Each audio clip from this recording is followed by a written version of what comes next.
প্রায় ১৫০ কিলোমিটার অতিক্রম করে অবশেষে তারাপীঠে এসে পৌঁছলেন বাঁকুড়ার যুবক নিমাই মণ্ডল।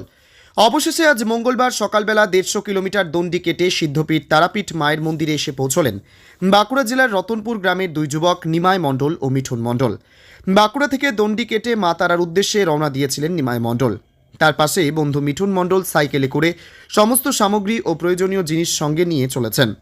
আরও বেশ কয়েকজন বন্ধু এই যাত্রায় সহযোগিতা করেছেন। তবে দণ্ডি কেটে এই মানত পূরণ করেন শুধুমাত্র নিমাই মণ্ডল ও তার ঘনিষ্ঠ বন্ধু মিঠুন মণ্ডল।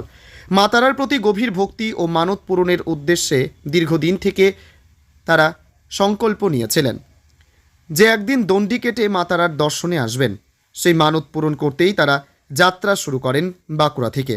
প্রতিদিন প্রায় ৫ কিলোমিটার করে এগিয়ে এসে অবশেষে আজ তারা মা তারার পবিত্র গর্ভগৃহে প্রবেশ করেন।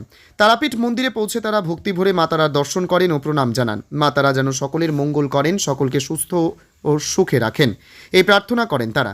নিমাই মণ্ডল বলেন, ২০২২ সালে প্রথমবার মা তারার কাছে এসে আমি প্রতিজ্ঞা করেছিলাম একদিন নিজের মানত রক্ষা করে দণ্ডি কেটে মায়ের দর্শনে আসব। আজ সেই স্বপ্ন পূরণ হয়েছে। পথে অসংখ্য সাধারণ মানুষ তাদের দেখে প্রণাম করেছেন। কেউ কেউ সাহায্যের হাত বাড়িয়ে দিয়েছেন, কেউ দিয়েছেন খাবার বা কিছু অর্থ। আর সেই ভালোবাসাতেই অভিভূত এই দুই যুবক।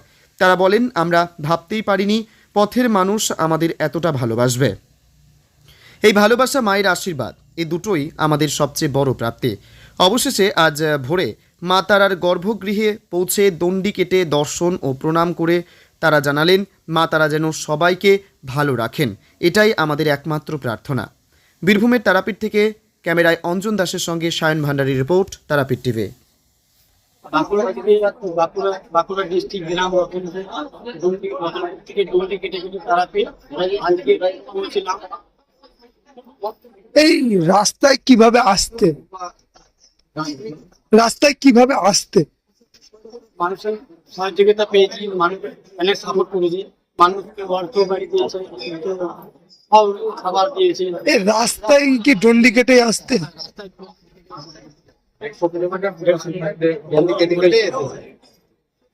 কেমন লাগছে আজকে এত দূর?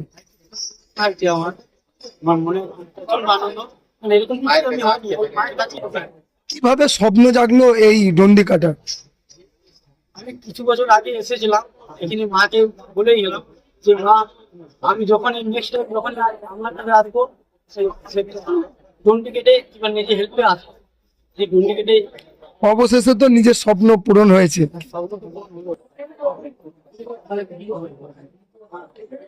যখন আসতে প্রতিদিন কত কিলোমিটার করে আসতে? ৬, ৭, ৫ এইভাবে এসেছি। ওই ৫ কিলোমিটার ৬ কিলোমিটার অতিক্রম করার পরে কোথায় থাকতে? মন্দির অথবা ক্লাব।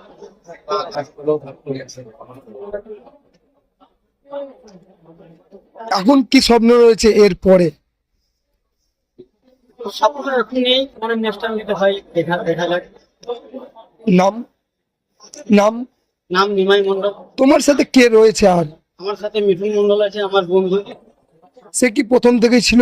হ্যাঁ, প্রথম থেকে ছিল।